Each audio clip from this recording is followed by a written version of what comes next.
अस्सलाम वालेकुम दोस्तों, उम्मीद है सब लोग खैर से होंगे। एक दोस्त ने बोला जी आपने यूएई ने वीज़ा बंद कर दिया, उसकी खबर नहीं डाली।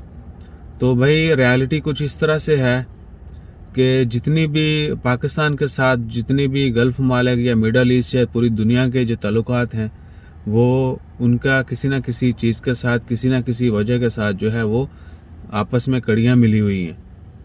तो जीसीसी आपको पता है कि इसराइल के बारे बहुत क्लोज हो रहा है, बहुत सफारती ताल्लुकात भी जो हैं बहाल हो गए हैं। यूएई से डायरेक्ट फ़्लाइट भी जो है वो भी शुरू हो गई इसराइल के लिए। पाकिस्तान हमेशा से डिनाई करता आ रहा है और इंशाल्लाह हम we will never accept Israel. हम इसराइल को मुल्क तस्लीम नहीं करते, ना ही कभी करेंगे। और we will stand with Kashmir, we will stand with Palestine, we will stand with everyone.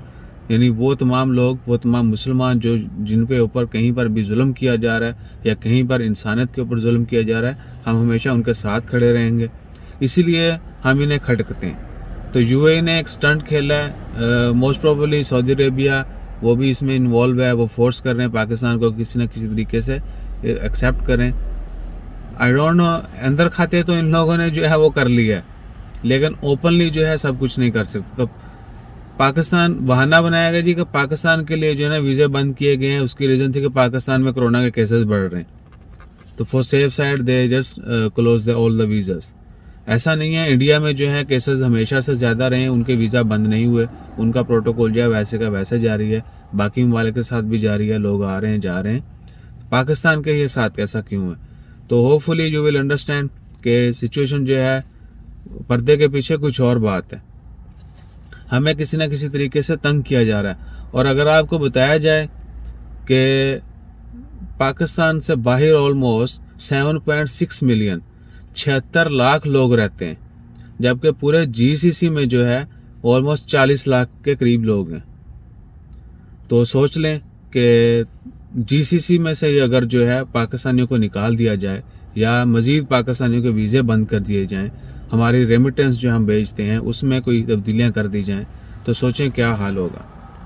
We experts, हमें एक तो प्राउड है कि हम अपने मुल्क के लिए जो है सबसे पहले जब हम पैसा भेजते हैं अपने लिए बाद में होता है, वो पहले मुल्क के लिए वो कारआमद होता है। पहले वो मुल्क की हेल्प करता है, उसके बाद जो है हमारे काम आता है। वो ऑफ कोर्स हम अपने मुल्क में स्पेंड करते हैं, तो एवरीथिंग फॉर आवर कंट्री। तो अगर 40 लाख लोग जो है इनको अगर मुश्किल में डाल दिया जाए सिर्फ गल्फ के अंदर, तो सोचें क्या हशर होगा।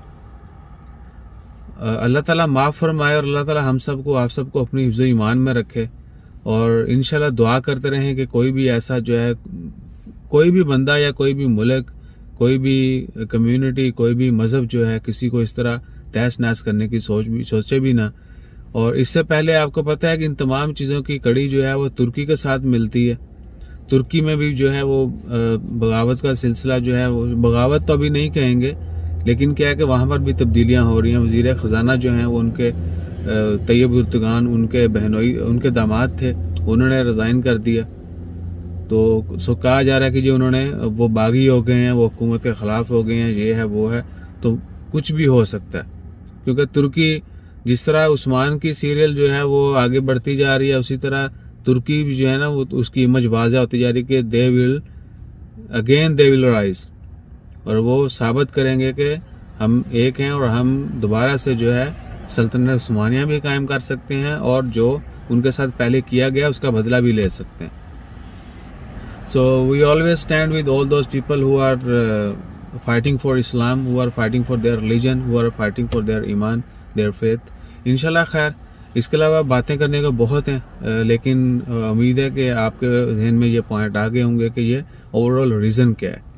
सो इंशाल्लाह खैर, अपना ख्याल रखें, दुआ में याद रखें। इसके अलावा जैसे कोई मज़ीद इंपॉर्टेंट इन्फॉर्मेशन आती है वो भी आपके साथ शेयर करते हैं। जज़ाकल्लाह, अल्लाह हाफिज़।